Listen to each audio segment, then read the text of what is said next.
Tēnā koutou katoa, ko taku tēnō pirangi ki te mihi ki a koutou, kua tā mai nei ki tēnei hui a rorohiko, ko te mea tuatahi, ko te karakia mō tēnei mahi. Anō reira, e whakawhetai ana mō tēnei rā, e whakamaumahara ki ngā taonga tuku iho, ngā maunga, ngā awa, ngā moana, ngā rākau, ngā manu, ngā koiora tuku iho. Hei tiri mō tātou katoa, o tātou wairoa hei hānga tangata kōtahi, kia mahi tahi ai mō te ao hou, tino pai rawa nō reira tūturu whakamaua kia tīna. Tīna. Haumi e hui e, tāi e. Well, welcome everybody, welcome to this webinar. I just started with a traditional Maori prayer, and the contents of the prayer was really around making acknowledgements of the natural systems around us, and in particular our mountains, our rivers, our seas, and all the wildlife and everything that lives within those rivers. So I think quite an appropriate way to start a webinar that's based around valuing our natural systems. So I'd just like to say a big kia ora to everyone, that's all of our speakers, and I especially want to acknowledge I guess the three organisations that have convened this presentation on behalf of Aroha. A big acknowledgement to you, Aroha. But so I'm the co-director, Sean Ogilvie is my name, and I'm the co-director of the National Science Challenge here in New Zealand. It's National Science Challenge Biological Heritage. So I'm the co-director of that, and also here as well we've got representation or co-convening this webinar, Te Tira Whakamātaki, so a big welcome to you, Melanie. So Te Tira Whakamātaki is New Zealand's Māori National Biosecurity Network, and also would like to acknowledge Bioprotection Aotearoa, which while they won't necessarily be involved in this webinar, will be involved in one which is going to be next week. So a big mihi to you all, a big mihi to the speakers, and I've had and of course acknowledging IPBES and the huge amount of work that's gone into putting together this valuation report and how we value natural resources. So without saying anything more, I think I'll hand over to you, Aroha, to carry on with the facilitation. So kia ora koutou katoa. Kia ora, Sean, and thank you very much for agreeing to open this webinar. This is the first of two webinars featuring the assessments, recently as published assessment reports of IPBES. So this one is on the diverse values and valuation of nature, and you can join us next week for the assessment on sustainable use of wild species. We've got a mixture of people who have joined this seminar, so we're trying to tailor the presentation to meet various audiences. I too want to thank the three convening organisations, and in particular the speakers who have joined us today. So I'm going to just start with our first speaker, who is Bonnie Myers, and Bonnie is the lead assessment coordinator within the IPBES Secretariat, which is based in Bonn. And Bonnie, if I could hand over to you just to give a quick overview of what is IPBES for those who aren't familiar with it, and if you could make some comments on the role of assessments within the IPBES process. Absolutely, thank you so much, Aroha. And can you confirm that you can hear and then see my presentation as well? Yes. Okay, wonderful. Sure. Yes.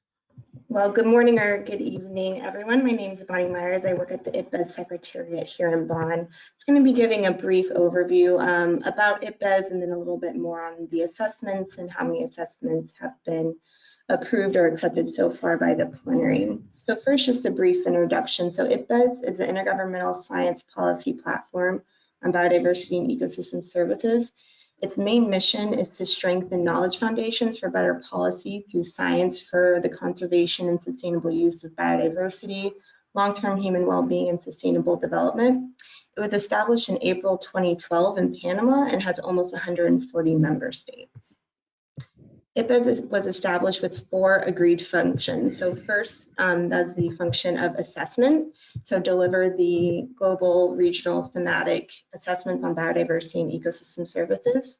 To also catalyze new knowledge, so catalyze efforts to generate new knowledge. Policy support, so identifying policy relevant tools and methodologies that facilitate use and then promote and catalyze further development of knowledge. And then capacity building as well, so prioritizing key capacity building needs and providing and calling for financial and other support to address them. IPBES is structured, you can see to the right, the Bureau oversees all administrative functions of IPBES, and it's comprised of the chair, Ana Maria Hernandez, 4 vice chairs, and 5 additional officers. There's also the multidisciplinary expert panel who oversees all of the scientific and technical functions of IPBES, and it's comprised of 5 experts from each of the 5 UN regions. There's also the expert groups and task forces. So the expert groups are the selected scientists and knowledge holders like Eszter and Suneetha that carry out assessments and other deliverables. And then it is all implemented through the IPBES work at the Secretariat, which is based in Bonn, who supports plenary, the Bureau, the multidisciplinary expert panel, and is led by the Executive Secretary. So the IPBES assessments are a critical evaluation of the state of knowledge, and it's produced in a co-produced way with governments, experts, practitioners, and knowledge holders to ensure legitimacy, relevance, and credibility. The assessment reports are comprised of 4 main parts. There's the front matter, which includes statement from key partners, acknowledgements, table of contents, the summary for policymakers, which is what is approved at plenary, and this includes the key messages based on the executive summary and chapters of the assessment. There's then the chapters and their executive summaries that make up the bulk of the assessment, and then the back matter, which includes glossaries, acronyms, lists of authors, etc. IPBES has established a knowledge base for decision making currently with 10 assessments that have been produced. In 2016, the pollinators and pollination assessment was produced along with scenarios and models. Then the 4 regional assessments, the land degradation and restoration assessment.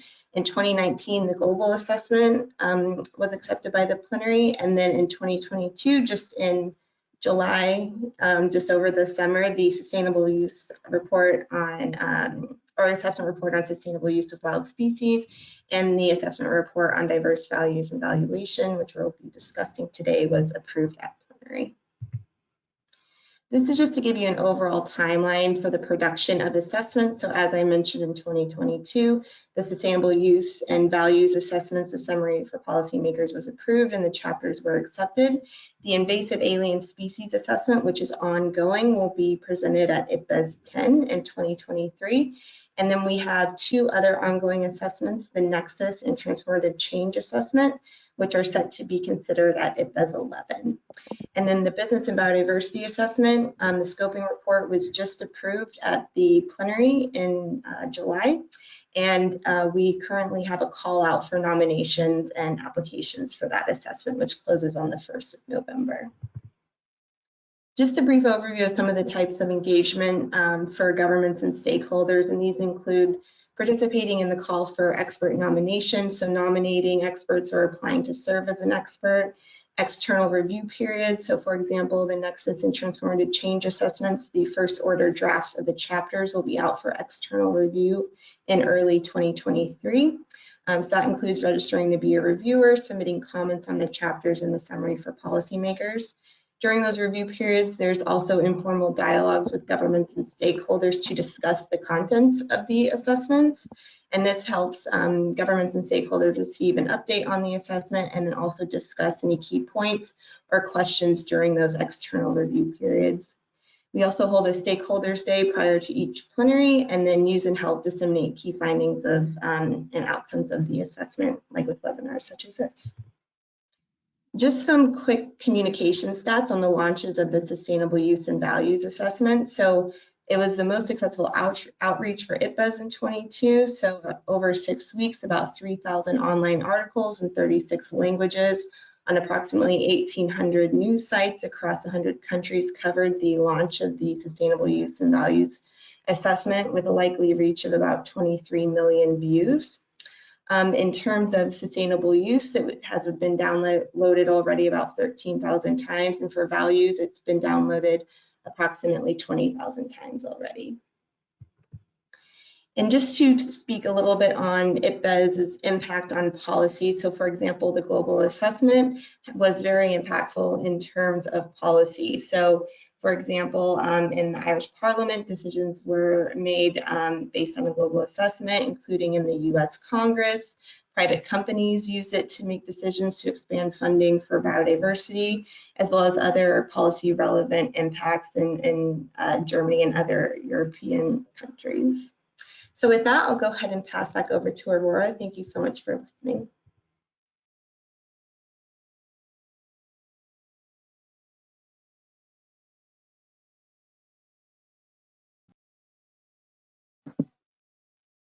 Okay, sorry, I'm getting my buttons mixed up. Thank you very much, Bonnie. And if anyone has any questions, please just write them down in the question box to the right of your screen. In New Zealand, the Department of Conservation is the lead agency for IPBES, and I've had the experience of attending about 6 of the plenary sessions, and I was involved in the early stages of the work of the conceptualization of diverse values of nature. And based on my experience of participating in a wide range of international processes, I have found IPBES the one that's sort of braver than most. And maybe that's because of it is because of its function of generating new knowledge and really giving a platform for a wider range of national and people experiences, knowledge and values. So I greatly valued my association with IPBES. Now we're going to get into the actual assessment report, and we're really privileged to have 2 of the co-authors. Both of these co-authors were part of Chapter 6, and they'll tell us a little bit more about Chapter 6, which is the policy options chapter. But if I could now pass over to Suneetha Subramanian from the United Nations University in India, just to give an overview of the whole values assessment. Kia ora, Suneetha. Thank you, Aroha. Do you see my screen?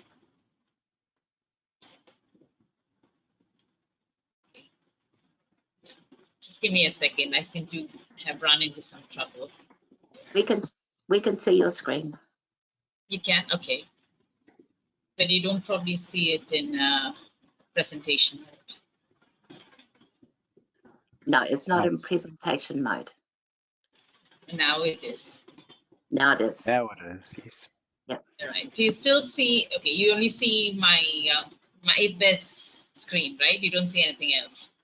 Yeah, just your title slide. Okay. All right. So thanks again. See you.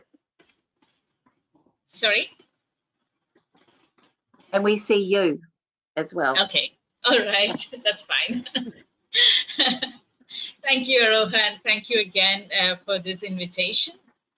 So as you mentioned, Aroha, it is indeed the work that IPBES does, and especially this particular piece of work that we were all involved in, is by far, I'd say, quite a brave attempt to actually acknowledge that there are many ways that we can understand reality as we see it, and especially in the context of nature, and how should we be incorporating this understanding into our decisions that we take related to nature and also to our own well-being. This presentation I have is pretty much built on, okay, for some reason it's frozen. It's a result from 4 years of work, as Bonnie already highlighted. It took us 4 years to get to where we are. We were about 95 experts who were nominated by IPBES. We had several contributing authors too. across various disciplines who came together and were ably led by a technical support unit that was based in Mexico, but of course part of the IPBES, and of course ably guided by the MEP, the multi-stakeholder, multidisciplinary expert panel, and the MEP, and then the Bureau of IPBES. So the context within which this assessment was done, the background basically was that currently the decisions we make relating to nature and to various development related activities are based on a narrow set of market values. And this was recognized. I mean, we've known this for a while now, but the global assessment brought home this point very clearly, that this underpins the current global biodiversity crisis. Now, is there an opportunity for us to resolve what the troubles we've created for ourselves? Yes, we see that there are opportunities, but then it requires that we bring on board diverse values of nature, because that brings to the fore multiple perspectives and priorities of various stakeholders, and also ideas about how we should, what different kinds of pathways we can that are actually available to us to get to a point where it is much more in line with sustainability principles. So against this context, we did this assessment, and we had more than 13,000 pieces of evidence, you could say, that were gathered. And what I will try and highlight now are pretty much the main messages that are contained in the summary for policymakers of the assessment, that is backed by irrefutably by the evidence that has come from multiple sources of information across various disciplines, and across what we may not call them as traditionally disciplines, but from various perspectives, including Indigenous peoples and local communities. So one of the things I should highlight here is that, and Aroha was part of this discussion, was that in previous assessments, we tended to have a section on Indigenous people's perspectives as okay. So we had all of the assessments that came from all of the literature reviews that were done, and the assessments that came from mainstream peer-reviewed literature, and then we had perspectives from Indigenous peoples and local communities that was added on as a separate section in different sections. So we had that which came from peer-reviewed, and then that came from IPLCs. And one of the things we realized that we shouldn't be doing in this assessment is to separate them like this. This dichotomy really is not helpful for anyone, that we should actually be embedding all of this, because that's the whole purpose of an IPBES assessment, or the methodology that an IPBES assessment is to follow, is that we use all available knowledge that we have to come up with our inferences, and thereby come up with policy suggestions. So our main messages, so it's broadly divided into stating the problem, looking at what are our challenges, knowing where we have to head, looking at the challenges we have, and how can we get there. And the how can we get there is something that Eszter will be dealing. So I'll try and highlight pretty much of what the assessment says. So this is something that all of us do know. People value nature in different ways, depending on their knowledge systems, languages, cultural traditions, and various socio-environmental contexts. Now, and we also know that this is not something that's recent. It's over millennia. People have developed various ways of understanding and connecting with nature. And it is this diversity that needs to be recognized and brought to the fore while we actually do a valuation exercise of nature, and its various contributions to people. So this is an evolution of the ecosystem services concept, that we actually recognize that beyond that instead of having rigid categories of ecosystem services, that they can actually, it's quite a spectrum, and what we get from nature is actually a contribution from nature to people. So that's something that we need to sufficiently acknowledge. So that, again, how that is viewed varies with different social groups, and that again needs to be acknowledged. So in this assessment, we've taken a typology which recognizes that there are multiple worldviews, diverse worldviews and knowledge systems that give rise to broad values, and I'll get to that in the next slide in a bit, from wherein arise specific values and value indicators. And then we illustrate it with one particular framework that we've used more consistently in the assessment of various ways that we live, that we interact with nature, from living from to living as nature itself. But the next slide will highlight this better. So we have various worldviews, which are basically ways through which people conceive and interact with nature, and also knowledge systems. And that includes the body of knowledge, practices, beliefs, and that cuts across various communities of practice. This informs the broad values, which are guiding principles and various life goals that societies have.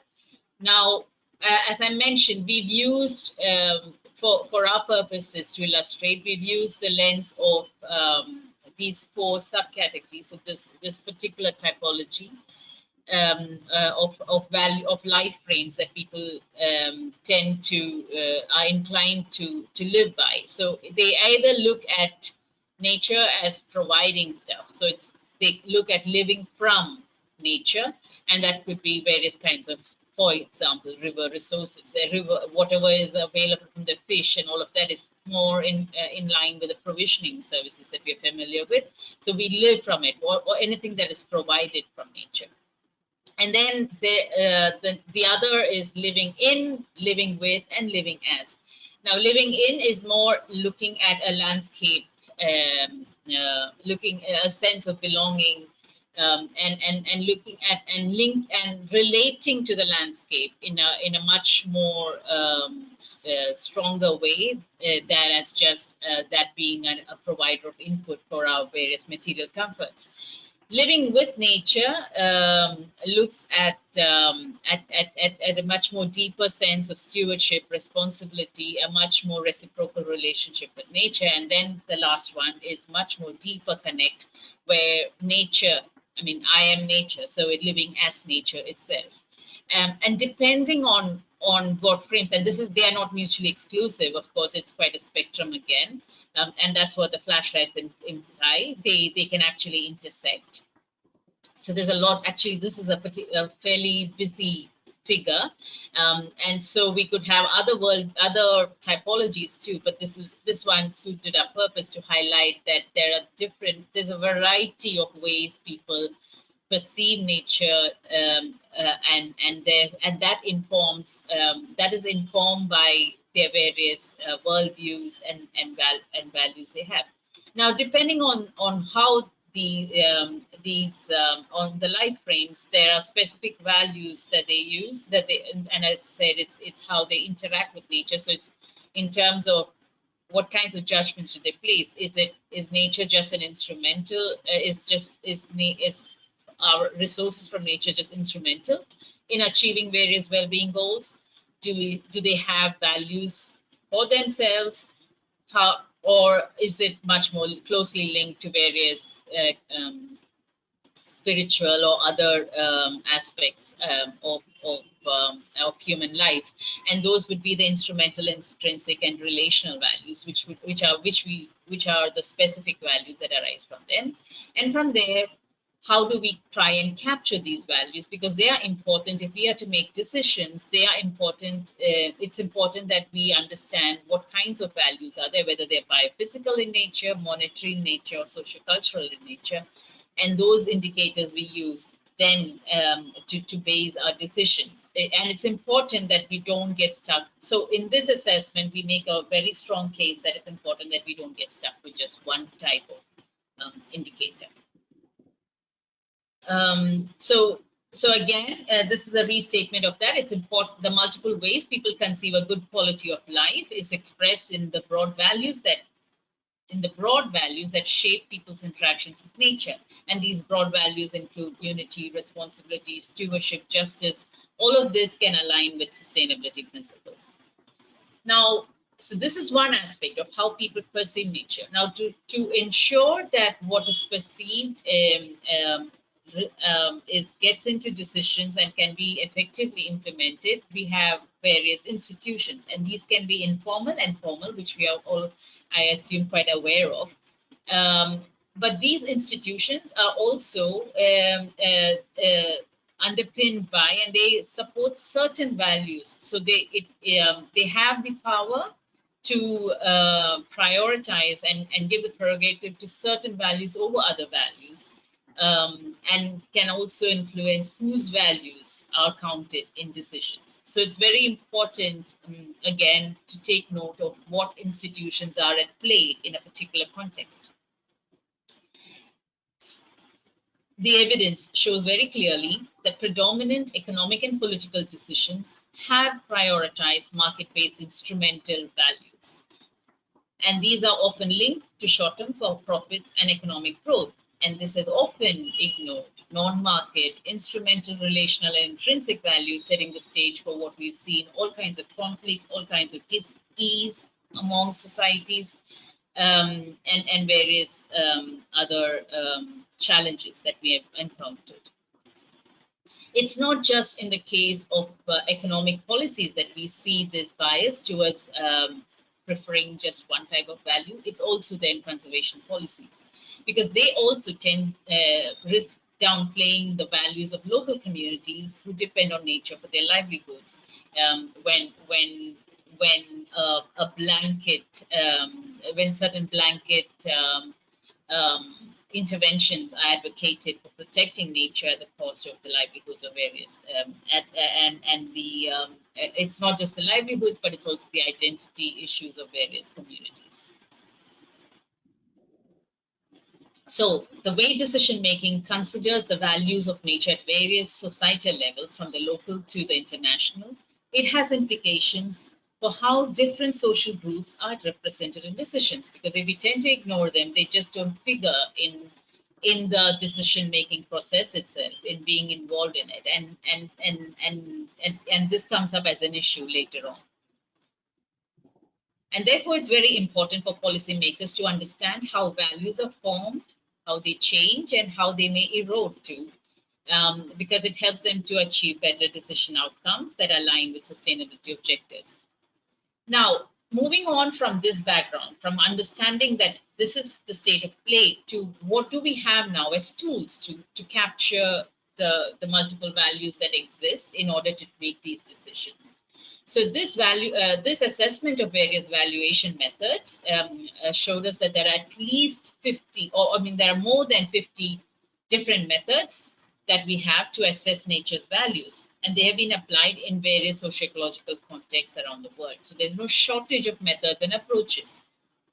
This just gives a very quick view of, in certain parts of the world, it's much more, the number of such studies are much more higher than in many other parts of the world, and it's fairly evident from this. And of course, it's dominated by a huge amount of studies. It goes to forests, and then to cultivated areas, and to the marine, and all of that becomes much lesser. Now, this studies, what we've done is based on the sources of information, how that information is generated, what kinds of values can be captured, and how are stakeholders included, the diverse stakeholders included into the valuation process. Depending on these, 4 broad categories of method families were identified. And this is across disciplines. It's not disciplinary based. So we have those that are linked to nature-based valuation, those that are linked to statement-based. It's like people state how they see nature, what they would do for nature. And then we have the behavior-based one, which is more like the revealed preference, where we see it from the actions of people, and that's coming from various surveys. And then, of course, the integrated valuation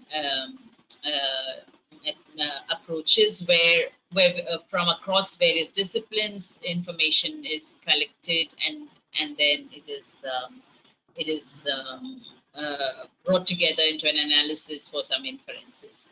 And you can see now you can see over here in the right corner, we have a place for considerations for valuation by IPLCs because they don't fall into the method families, but we recognize that that's important, which basically is that Indigenous peoples and local communities do undertake valuation of nature in their places and territories in accordance with their own worldviews and applying their own established procedures. Now, this can actually offer, and this is again a diverse set of approaches, right? And they can actually offer us new perspectives to improve and advance the current valuation processes that we have put in place. Now, going back to these various valuation methods and approaches, they can assess different types of values of nature. Now, if you look at these donuts out there, you see that each of these speaks to the number of studies and the proportion of studies that focus on a particular aspect. So when we're looking at the goals of valuation, we see pretty much more than 60% of the goal of valuation was to improve the status of nature, and about 4% spoke to justice principles. If you look at the method families, again, much of it therefore focused on nature-based valuation, and then much of it focused again on instrumental values versus relational values. So the scale of application, again, the subnational, very less in Indigenous territories, and the value and indicators quite a bit. There's more on biophysical indicators, closely followed by the monetary, well, not closely followed, but half of that would be monetary indicators. But the focus really with respect to nature valuation has been for conservation purposes, focusing on biophysical and to improve the status of nature, which with little emphasis really on various other aspects that might actually prove to be stronger drivers to promote biodiversity conservation.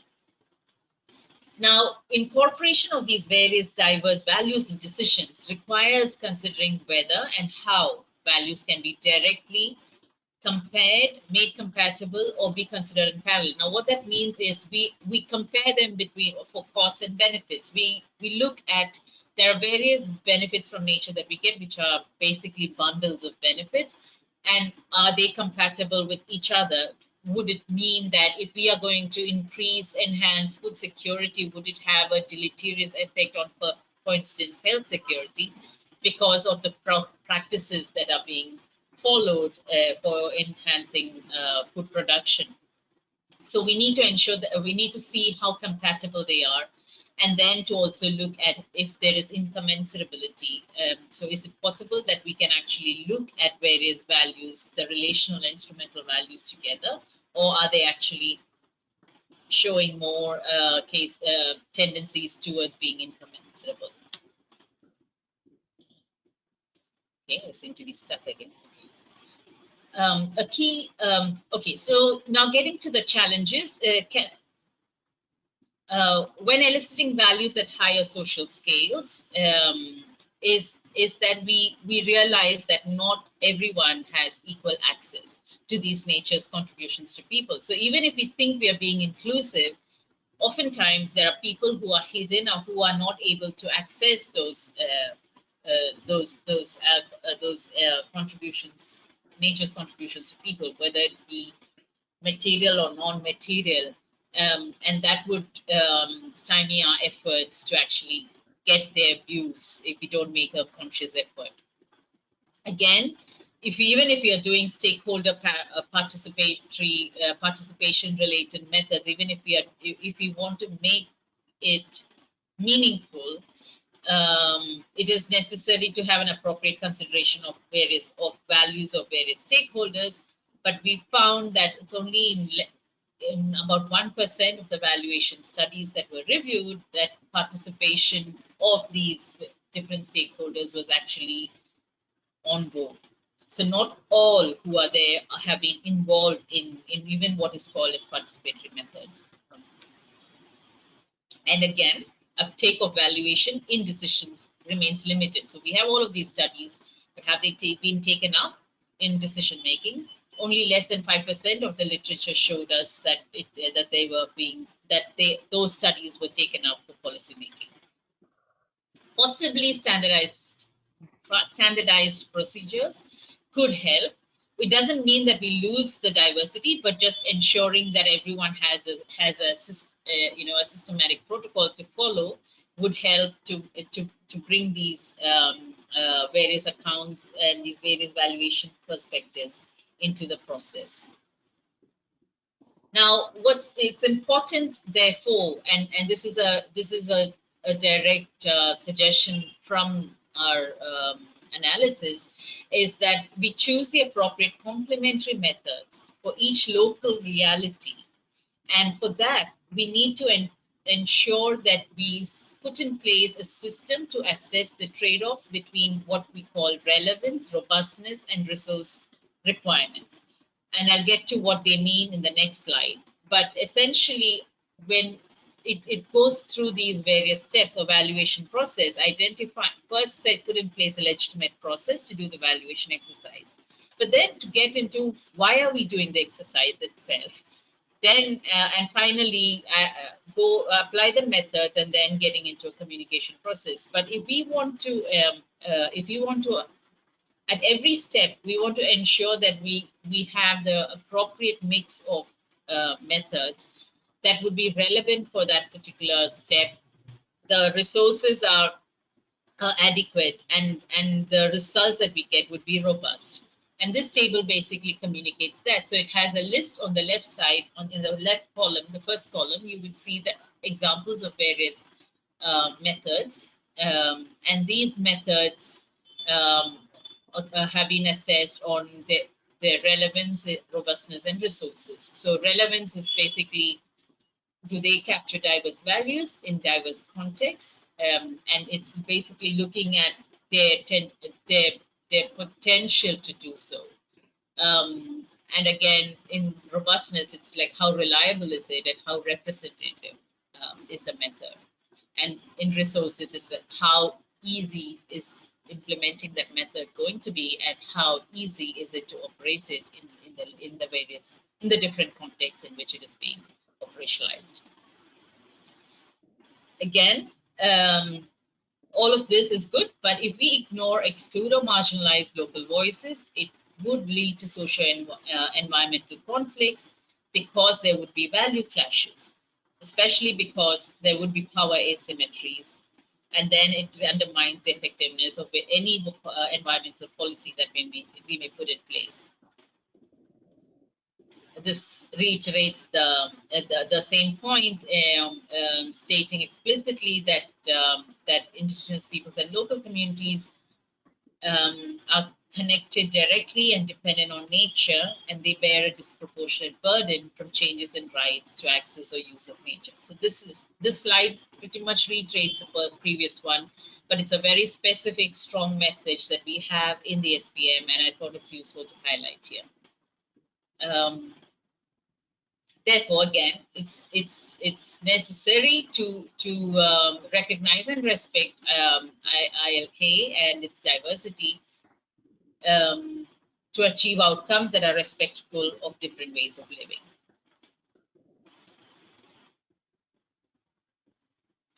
And therefore, how do we go about balancing the representation of these diverse values of nature and address the social and economic power asymmetries among actors?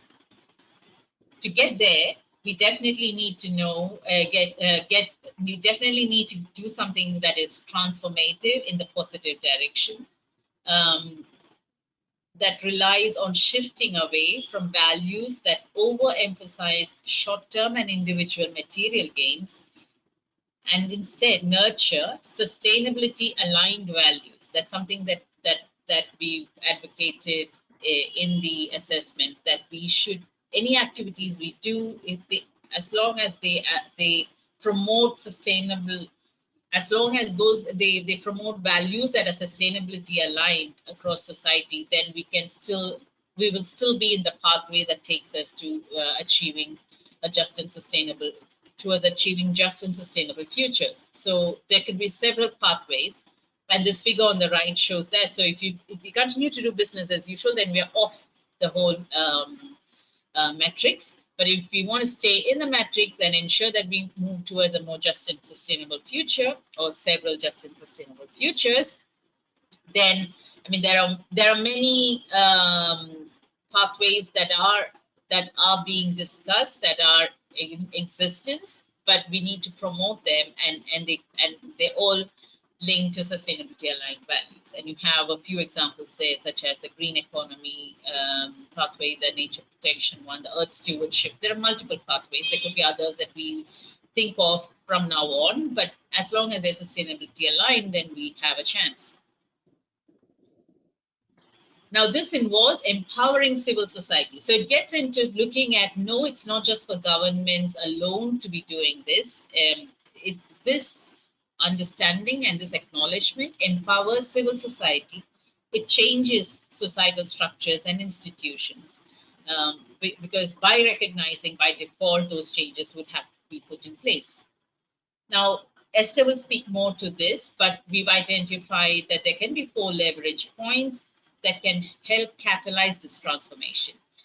So these leverage points can move from the shallow to a deeper transformation, and the shallower leverage points would basically be actually start off with undertaking a valuation that takes on both diverse values. But the more deeper one would get into actually shifting societal norms and goals. And that would, on the bottom side, you would see that it speaks about the impacts, and that actually would mobilize sustainability aligned values and shift the development paradigms towards something that's more desirable. So the potential for transformative change grows depending on what actions we put in place, and what is it that we leverage, from just tools to actually institutions to societal paradigms. Okay, now this can support policy making across the different stages of the policy cycle. So policy cycle starts from agenda setting to policy evaluation.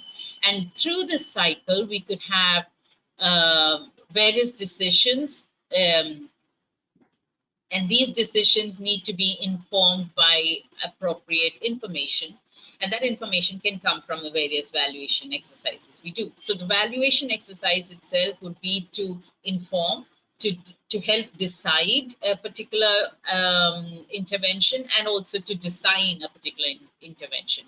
And what this figure states is that what kinds of valuation is required in each of those stages of the policy cycle that would be relevant to the multiple stakeholders, what kinds of outcomes can we anticipate if we do it in a proper fashion, and thereby how do we get into this just and sustainable futures thinking that we've advocated for. Now, there are 2 aspects the transformative change towards sustainability can be facilitated with. One is the policies. So it's important that policies be designed to incorporate sustainability aligned values. And that means these policies are established into social conventions, norms, legal rules, etc., that shape human-nature relations. But it's also important that it's facilitated through various paradigms that we hold about how to pursue a meaningful life. So looking, actually making these interventions to change paradigms towards more sustainably aligned values. But this definitely requires quite a bit of building capacities across the wide spectrum, including policymakers to people on the ground. And we have the various influential stakeholders that we target right on top, from media, who could help with communication, to private sector, to citizen groups, academia, NGOs, and IPLCs, etc. And Eszter will get into this, but we start looking at therefore how can we get into the principles that can help us in designing decision making that fosters sustainability transitions, looking at what kinds of what we have, building on what we have, and what else would need to be addressed, including gaps and capacities that would need to be addressed if we want to get to where we want to get at. It can also it's also looking at sectoral and cross-sectoral interactions and how can that become more transformative.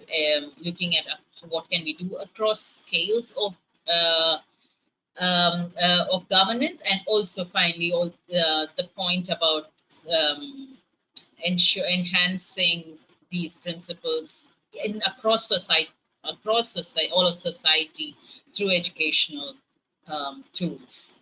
And of course, working together across various stakeholder groups. So I'm going to leave Eszter to speak about all of this. This particular assessment, we hope, and we're fairly certain that it will inform the upcoming assessments within IPBES, the upcoming policy forums where discussions on the next global biodiversity framework and the 2030 agenda for SD are being discussed, and also empower various special groups, the voices of groups such as women, youth, IPLCs to promote their role in transformative change. Yeah, that's you can get, Eszter has something similar, so you can see that it's a QR code to get the SPM, and I stop there. Sorry if I took more time. It's okay. Kia ora, Suneetha, for that very comprehensive overview. It's a lot to absorb. It's a very complicated assessment, but a lot of the messages that you shared with us certainly resonate with me as an Indigenous researcher and an Indigenous advocate. And I'm sure it's the same for many of those listening today. If I could now pass over to Eszter Kelemen, who's from the Environmental Social Science Research Group based in Hungary, and you're going to walk us through how you operationalize all of these lessons learned in the context of transformative change towards just and sustainable futures. So I give the floor to you, Eszter. Thank you, and I hope that you hear me and can also see the slides. So in this short presentation, I would like to focus on how to operationalize these diverse values in decision making to achieve a transformative change. And this presentation is based mainly on the content of Chapter 6 of the Values Assessment. So it goes a little bit beyond what is included in the SPM, and I will also show a couple of more detailed figures to you. But I will start with this figure on leverage points, because if we have a closer look at what are the actions what are needed to achieve the shallower or the deeper leverage points, we can see that some of those, like the second one, embedding valuation in inclusive decision making, and the third one, like reforming policies, rights and regulations, highlight situations which are only achievable if our governance approaches are also changed and focus more on transformative governance. But what is transformative governance? A literature review carried out in Chapter 6 of the Values Assessment highlighted that policy options can support sustainability transitions if they address the status quo, meaning that they can do something with the direct and indirect drivers of biodiversity loss. Then, if they incorporate diverse values, including the ones described by Suneetha, the intrinsic values, the relational values and the instrumental values, not giving always priority to the instrumental values. Then thirdly, if they foster institutional change, so not just looking at the current business as usual institutions and trying to fit, for instance, new types of values into the current institutions, but also trying to consciously change, reform institutions which frames our lives. Then at the fourth point, if they improve the capacities of different actors, and lastly, if they can support integrative and adaptive approaches to governance, where different voices, different social groups, ideas, opinions, experiences can be integrated into the governance system, and when decisions are made in an adaptive manner, meaning that a continuous reflection of how current decisions, what impacts our current decisions had, and then trying to change adaptively our decisions based on these impacts. So in chapter 6, we use these 5 characteristics as criteria for transformative governance. And we use these 5 criteria for transformative governance to assess how currently used environmental policy instruments can help us achieve more sustainable and just futures. So this is a table from the SPM of the values assessment, which includes a selection of some of these policy instruments we reviewed.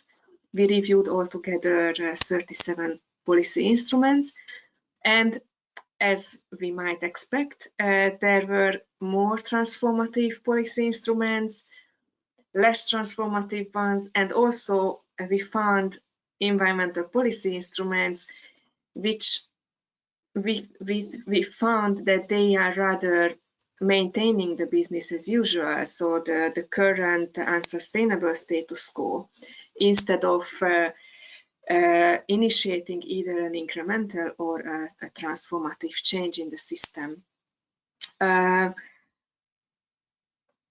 I will not go into the details, but just highlighting a couple of the instruments for the different at the different range. We found, for instance, co-management regimes, other effective area-based conservation or rights of nature type of instruments as more transformative instruments. Also, we found that some applications of payments for ecosystem services schemes, especially if they integrate local people's needs, values, worldviews, can be also transformative. But for instance, biodiversity offsets or trade bans are basically contributing to the status quo and not really helping us shift to a more just and sustainable future. We grouped the policy instruments into 4 main categories. These are the categories used by IPBES, including economic and financial instruments, legal and regulatory instruments, socio-cultural instruments, and customary and rights-based instruments. And we also compared how these different types of instruments perform across the 5 criteria for transformative governance. And what you can see here is that legal and regulatory and economic and financial instruments are the ones which are used the most often.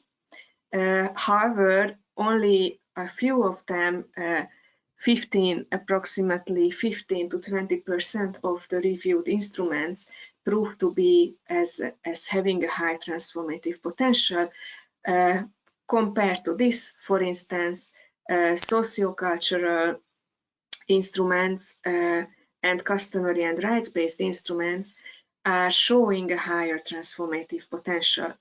So looking at that, what we could see is that creating policy mixes where sociocultural policy instruments and customary and rights-based instruments are given an equal weight, or at least used comparatively to legal and economic instruments, can foster sustainable transitions more than if we use mainly economic and legal instruments, not in combination but just separately. We also assessed international initiatives for environmental conservation, which have not just international coverage, but also some on-the-ground implementation cases.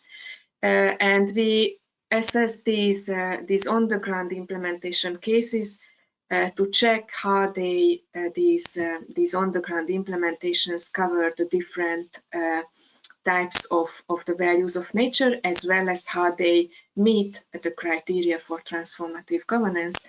And what you can see in this block diagram is that the more types of values addressed by these on-the-ground implementation cases, the higher number of transformative criteria met by the cases. So this shows that there is a relationship. If a policy option if a place-based implementation of a policy instrument is capturing the plural values of nature, then it is more capable of addressing the transformative governance criteria, so they are more capable of really fostering transformative change. We also found in Chapter 6 that there are good examples, both in sectoral and in cross-sectoral policies. For instance, within agriculture, ecological disaster risk reduction, the One Health and eco-health approaches, alternative economic approaches. And again, I do not have time to go in more detail. But I'd like to shift to another topic which we also identified during our review, is that even though there are these promising examples, there is also still a lack of knowledge and lack of resources. So there are still several gaps in knowledge and operationalization, which limit or which hinder the inclusion of diverse values in our current decisions. Here you see a short list of these, or a grouping of these gaps.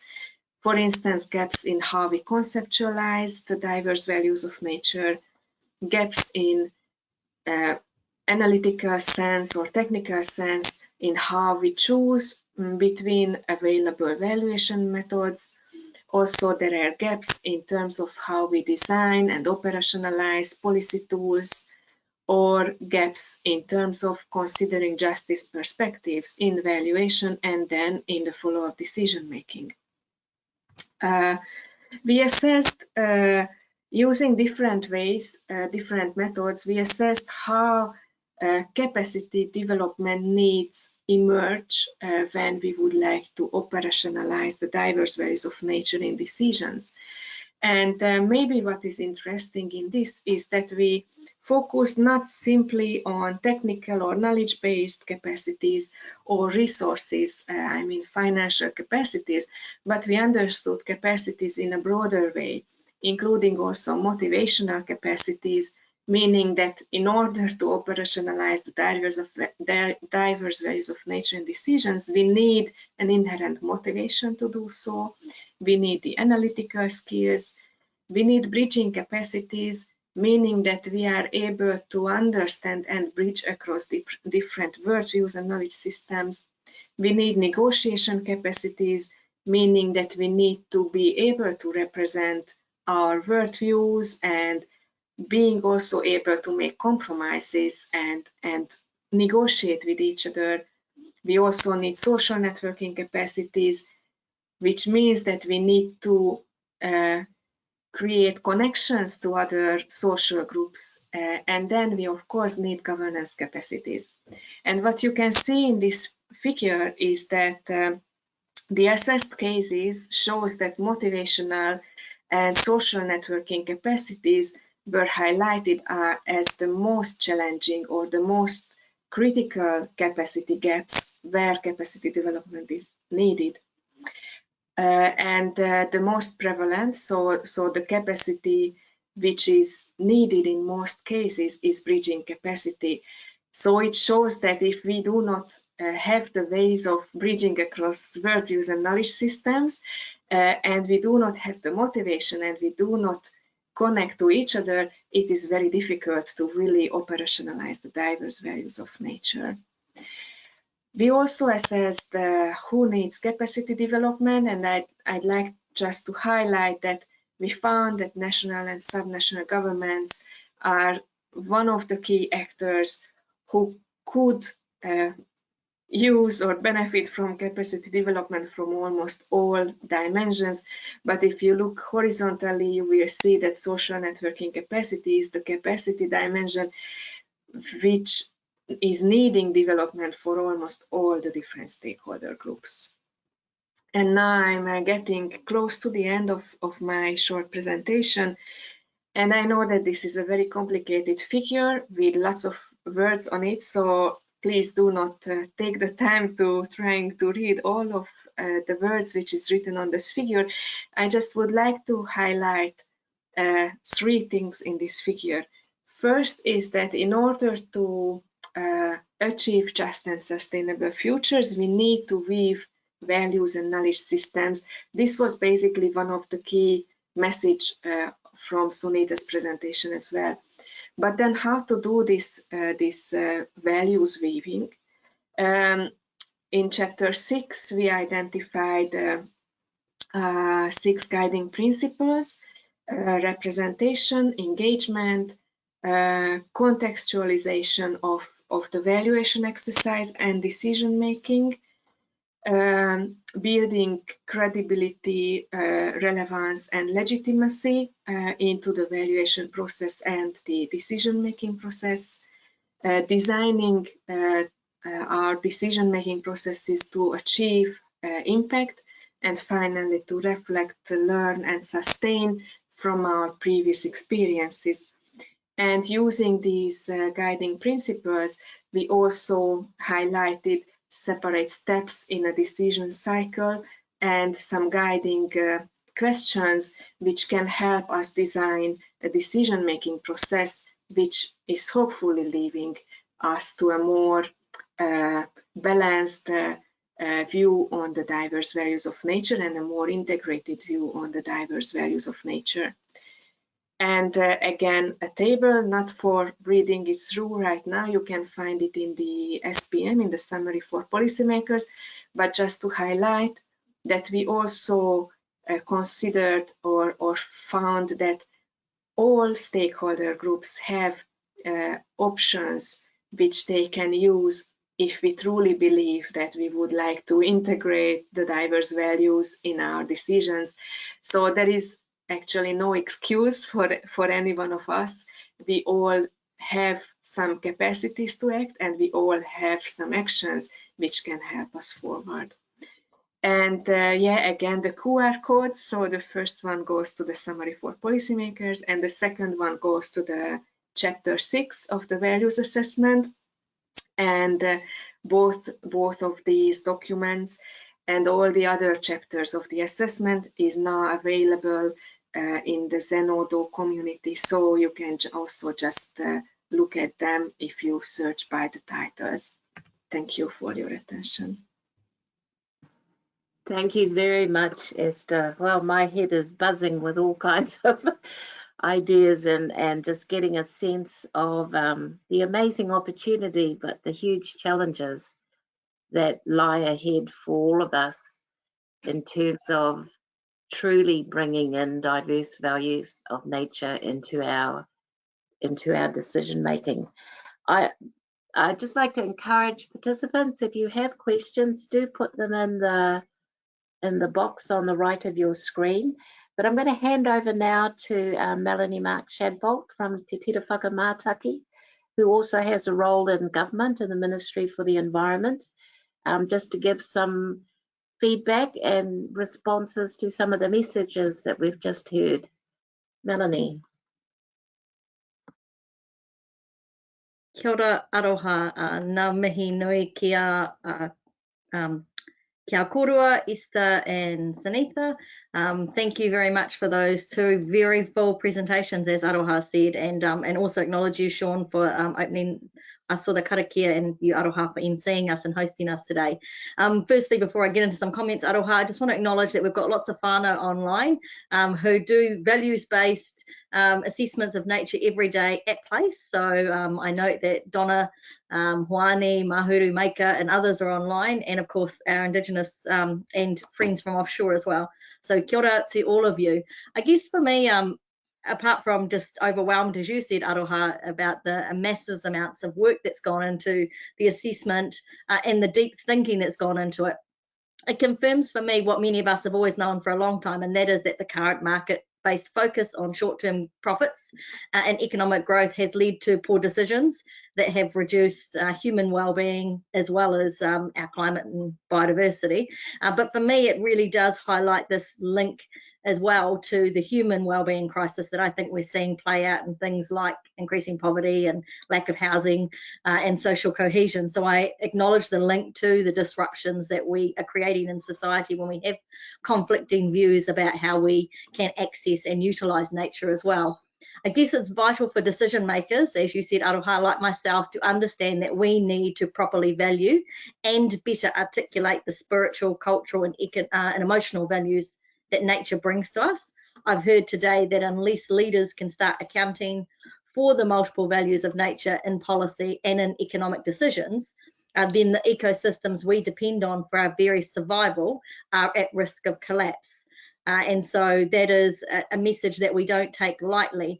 For me, though, it really does fall to that articulation. I do believe that in here in Aotearoa, decision makers understand that connection, and they understand the need to articulate spiritual, cultural and emotional values. They just don't know how to do it. So I applaud the opening of conversations about how we do that and how we measure in real ways. I also acknowledge that there can be conflicting views of the values that are vital for protecting and utilising nature, and especially when policymakers reflect one element of the community over others, and their values and their views are different to those who are living at place and often most affected by those decisions. I do however, note that there's current approaches to evaluating values of those, in power with economic focus, and that those approaches often further impact and disadvantage those marginalised communities and those most vulnerable. And I do believe that, this report gives some clear steps, especially as you were saying, Eszter, in the operationalisation of it to policymakers on how to address those conflicting views and those outcomes, and especially how they might impact people at place. What I've also heard is that there's a commitment to commitment and understanding of the very real need to undertake valuation of nature at place with Indigenous peoples and local communities, utilising their worldviews, their knowledge systems and their procedures.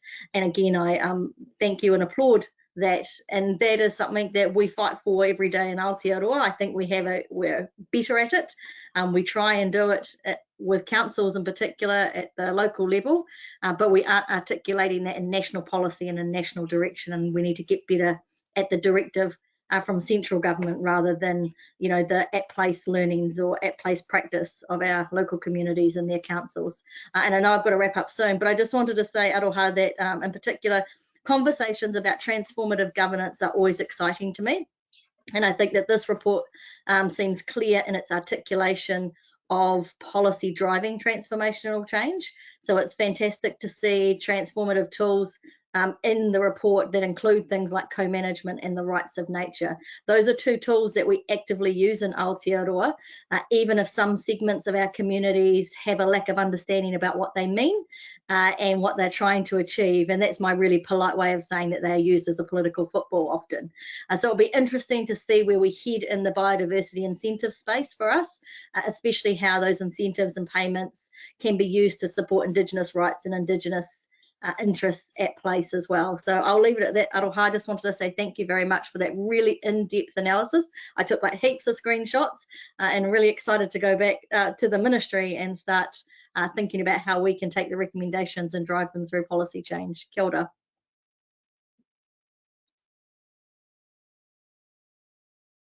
Kia ora, Mel. It would be fantastic if you could take it back to the Ministry for the Environment. We do need to see some transformative action taking place in our environmental and our conservation policies. So that would be a wonderful outcome from this webinar. If I could now hand over to Jason Talianakis, who is with the University of Canterbury, but we also work together in the BioHeritage National Science Challenge on a project that is mapping community conservation in Aotearoa, starting with Māori community conservation.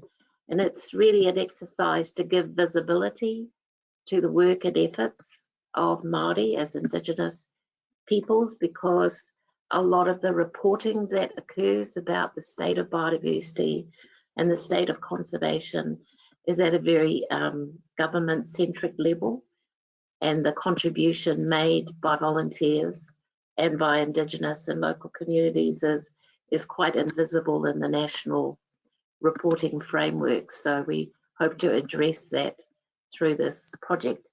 But Jason, can I pass over to you just for some sort of reactions to the report and some feedback and questions if you have any? Sure, kia ora Aroha. E ngā mana i ngā reo rangatira tēnā koutou, kia ora mai tātou katoa. Special thanks to our speakers, Eszter and Suneetha and Bonnie. I don't know if you're still there, but thank you all very much for coming across the world to talk to us, and Aroha for organising this. I think one of the things that really stood out for me was the focus on trying to attain an ideal future and using values to inform the desired future. And I suppose it led me to reflect that in Aotearoa, New Zealand, I don't feel like we have ever had a conversation about what is the future we're aiming for, what is the desired outcome. And I think the risk of that is that it easily allows us to focus on individual components of that future without realizing how incompatible some of them may be. So I think many people will agree that some advancement of the economy is good, and many people will agree that some protection of the environment is good. And often people aren't, or the conversation isn't had about how much of one we're willing to sacrifice in the pursuit of the other. So I'd really love to see us having, as a country, a conversation about what is the future we all really want. I think the importance of a systems approach and connecting up different policy instruments was something that came through for me. I feel like we have quite a fractured government system, central government system, with different policy directives and different ministries with different individual foci that aren't necessarily, again, unified even administratively. So I think the problem is not just of public understanding and public concepts of trade-offs, but I think even the way government's structured doesn't necessarily make those trade-offs in a purposeful way. And I think in terms of some of the bigger challenges that I see coming forward, one of them is finding those common currencies to make those trade-offs and make those decisions, because when you're dealing with apples and oranges, it really can be extremely difficult. And I think that's an area where everyone right across from researchers to practitioners and people in government could all contribute to that challenge.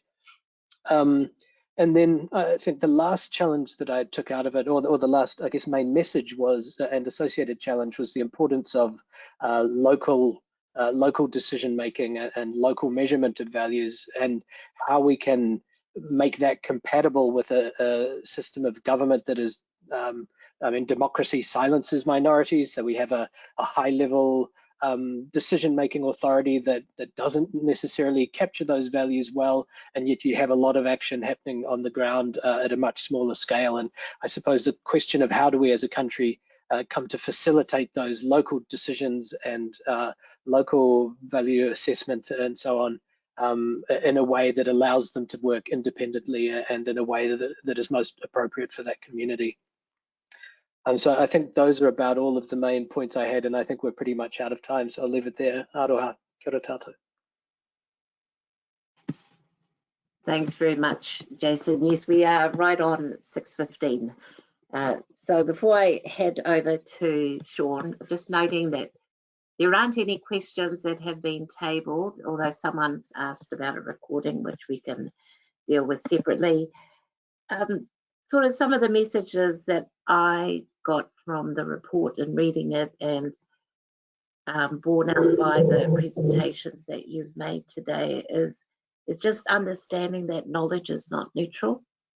And whenever we speak about evidence and we speak about things having been made based on knowledge, that all knowledge comes with values and assumptions. And it's really difficult to break through that understanding across cultures, because there are so many who privilege their knowledge as being the knowledge, the only knowledge, and everything else is a subsidiary form of knowledge. So I think having a report like this that is based on being able to go through over 12,000 publications and resources from which you made your from which you did your analysis and came up with your different scenarios and options is really invaluable to helping get us beyond this notion that one system of knowledge is somehow better than all other knowledge systems. So I really thank the whole IPBES assessment team for doing this, because it's a really vital transformative change in itself. So Sean, can I pass over to you just to close off our session, to thank you all very much for making your time available, and to all the attendees for staying with the webinar. I hand it to you now, Sean. Kia ora, Aroha. I just wanted to thank the speakers for the deeply rich set of information that was put forward, and I think the idea that the more values that we can incorporate into everything that we do, the higher the likelihood is that we'll end up with much more diversity in nature around us is fairly clear, and I think sits fairly naturally for us in New Zealand, especially for us as Indigenous New Zealanders, as Māori. So just appropriate for me to close by acknowledging the Sky Father above and the Earth Mother below. So I'll do that now and offer my thanks. Whakamau te kōrero, whakamau te wānanga, whakamau ki a rangi nui e tu iho nei, a whakamau hoki ki a papatua nuku e tākoto nei, a whakatina ki te tumu o te maramatanga, no reira tūturu whakamaua ki a tīna. Tīna. Haumi e hui e tāiki. Thank you, Sean. Thank you, Eszter and Suneetha and Bonnie. Thank you very much. And Melanie and Jason. Have a nice evening, everyone, or have a good day in the case of those of you in Europe. Thank you. Thank you. Bye-bye. Bye. See you.